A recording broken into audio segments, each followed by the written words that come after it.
There is three questions which are about, for a certain extent, about sanctions and our reaction. So what do you think of anti-Russian sanctions? Should they continue? How far we will be waiting and observing severity of the situation? How much time it will take us to take a response, economic, political, military, or otherwise? And the third question, is the US moving towards a policy of being stronger on the problem in eastern Ukraine? Is the EU capable of enough firm response if needed? So it's basically about us and Russia. Okay, so sanctions. I thought and continue to think that sanctions were a good idea, not so much because of what they do for Russia, but because they demonstrated the capacity of the European Union, most importantly the European Union, to have a policy of some kind.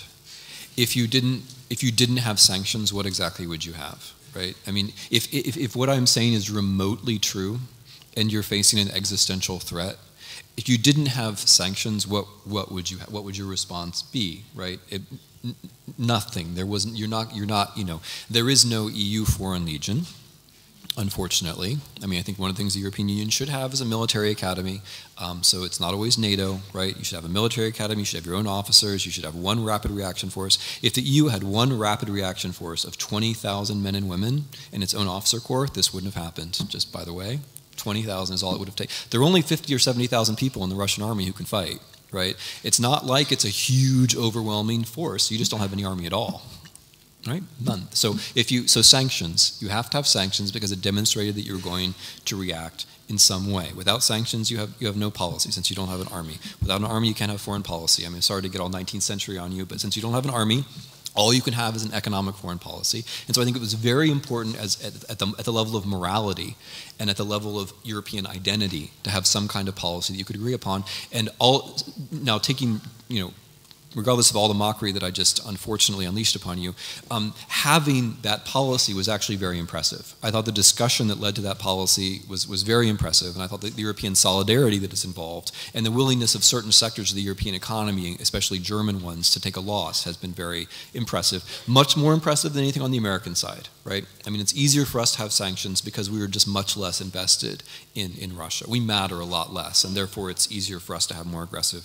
sanctions. So I think they matter just because not so much because of what they do in Russia, although they do something, but because of what they demonstrate about the European Union. There's some sign that the European Union exists.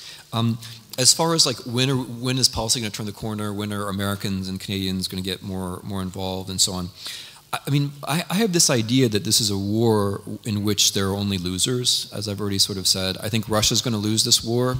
Not because anyone's going to fight against them, but because it was doomed from the start. There's no strategic goal.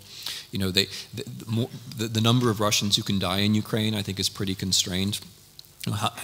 How many mortal casualties were there in the Afghan war, right? 16,000, 16,500, which is, by the way, a quarter as much as the U.S. took in Vietnam. And that was already a huge problem for the Soviet Union. Russia is not the Soviet Union. I don't think they can take 16,000 mortal casualties. They've already taken a few thousand, right? There are already mothers' organizations. This is a constraint, which I think is much more important than the constraint of sanctions. It's a domestic political restraint. There are only so many sons of Russian mothers who can die. The way that they've avoided this thus far, as far as they can, is sending in people who don't have mothers. This is like when you're trying to understand why they send in Chechens and why not that Chechens don't have mothers, but the reason why they're sending in Chechen mercenaries, people who are disconnected from normal Russian society, is that they're trying to avoid the Russian political response, right? If Chechens die in Ukraine, as many have, by the way, some of them on the Ukrainian side, if Chechens die in Ukraine, there's not going to be a Russian political response. Right? No one is going to get too upset about that, given Russian attitudes towards Chechens. So, but when Russian regular troops, and also a lot of this is interesting too. A lot of the fighting in Ukraine, I think this is no coincidence, is being done by Russian men who are veterans who are in their 40s, right? And literally people who don't have mothers, right? literally people who don't have mothers, as opposed to regular, okay, they had them at some point, you take my point, that these are people who are, they're not 19-year-old conscripts whose mothers are going to form organizations, right, which has already been happening, right, and the mothers who have tried to form those organizations have already attracted the attention of the Russian state. So I see this as a war which no one can lose. I don't think no one can win. I don't think the American response is going to be decisive, judging from present trends. I think, you know, it would be pretty easy for America or Europe to win this war if they really wanted to. But I don't think that's what's going to happen. I think Russia's going to lose without anybody winning. And in a way, that's the worst possible outcome for the regime that chose to fight this war. Because they're not going to be able to say we lost to America. They're going to have to say we lost to Ukraine, which is just about the most difficult thing for a Russian political leader. It's inconceivable that a Russian political leader could say that, and yet I think it's what's going to happen.